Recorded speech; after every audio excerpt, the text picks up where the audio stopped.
Welcome back to our Daily Bible Devotional study from Luke chapter 17. Jesus instructs his disciples, "Do not cause others to stumble. Rebuke a brother in sin in order to help him. Forgive those who repent, and keep laboring in this way throughout your life. Rest from these efforts comes in heaven." Jesus later heals 10 lepers, but only one, a Samaritan, comes back to thank him. Gratitude is a crucial element of faith and ongoing faithfulness. Pharisees then ask Jesus about the kingdom, and he explains that it is already in their midst. They're looking for a major political upheaval. One was coming, but not as they expected. It would be the destruction of Jerusalem as judgment for rejecting the Son of God.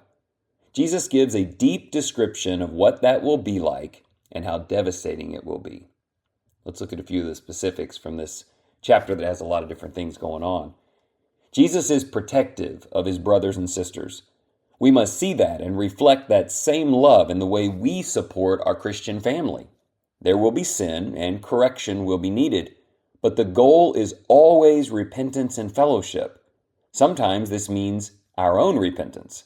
This is not easy, but we are unworthy slaves of our King and must tirelessly pursue his ways. Gratitude will help. We, like the lepers, have been cured of a deadly disease. To come to him and express thanks at his feet humbles us and helps us approach people with the right heart. Like the Jews did in 70 AD, everyone will answer for their faith. Commit to deepening your trust in him. Let's look at a few questions for those practical applications. Question 1, how are you at forgiving others, or even the willingness to do so? Is that something worth praying about, and how will that prayer help? So there's some self-evaluation on what you might be holding on to with others and how humble prayer to God for his mercy can help you. Question 2, what has Christ done for you that makes you grateful today? How can that attitude fuel your thinking and your words all day long? If you're around the Lindale Church much, you know how much I talk about this. Gratitude for the grace and peace of Jesus drives everything we do. It affects everything we do.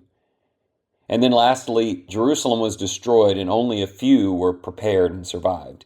How do you stay ready and alert for the day of final judgment?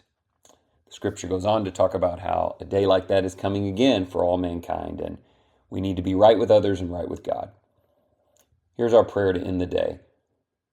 Increase our faith. We proclaim these same words as the apostles uttered to Christ so many years ago. Deepen our trust, renovate our hearts, and make us more like him in every part of our lives. We pray for more gratitude so that we can be much more open to extending grace to others. Your Son has healed us. He has saved us from the judgment to come. We acknowledge our responsibility in connection with that.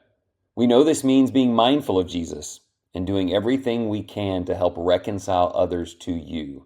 Gracious Lord, again, please increase our faith. Those are the kinds of requests God answers powerfully and quickly, so be ready for that. Anticipate a day of growing trust in him, and thank you again for your attention.